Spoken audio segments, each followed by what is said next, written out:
morning everyone.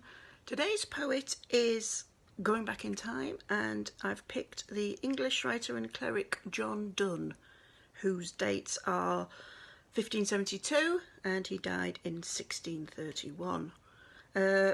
He's considered to be the preeminent metaphysical poet. So what does that mean? Well, this wasn't a term that Donne or any of the other poets included in it used about themselves.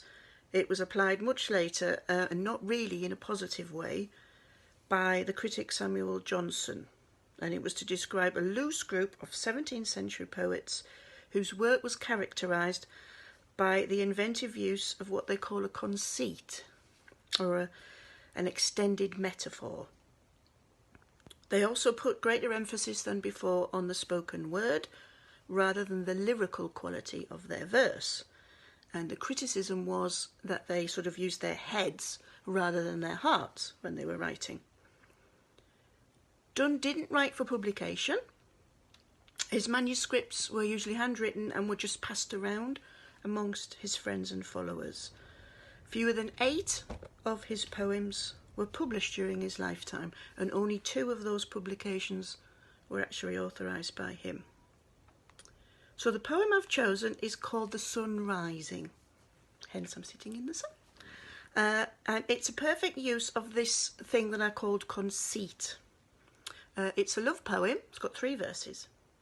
And the basic premise is that Donne and his beloved wake up together, and he fears that someone is going to walk in on them.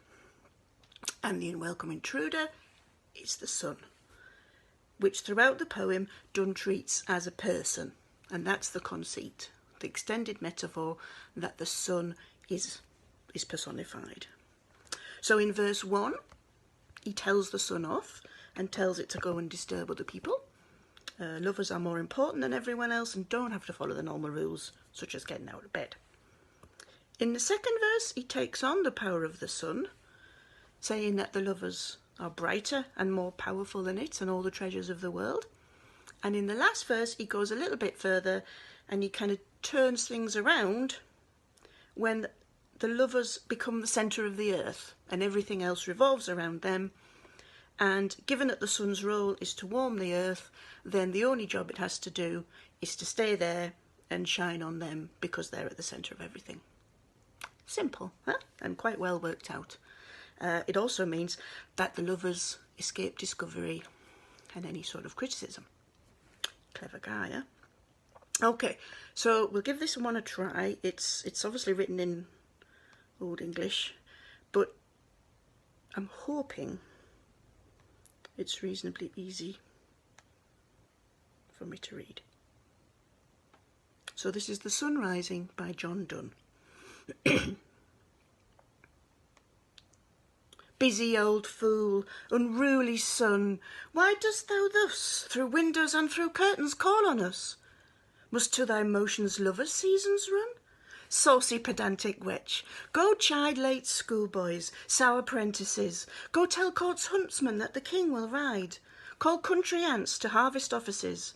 Love all alike, no season knows nor clime, nor hours, days, months, which are the rags of time. Thy beams so reverend and strong, why shouldst thou think I could eclipse them with a wink, but that I would not lose her sight so long? If her eyes have not blinded thine, look, and tomorrow late tell me, whether both the Indias of spice and mine be where thou left'st them, or lie here with me. Ask for those kings whom thou saw'st yesterday, and thou shalt hear, all here in one bed lay. She is all states, all princes I, nothing else is. Princes do but play us. Compared to this, all honours mimic, all wealth alchemy. Thou, son, art half as happy as we, in that the world's contracted thus. Thine age asks ease, and since thy duties be to warm the world, that's done in warming us. Shine here to us, and thou art everywhere. This bed thy centre is, these walls thy sphere. Thanks a lot. See you soon.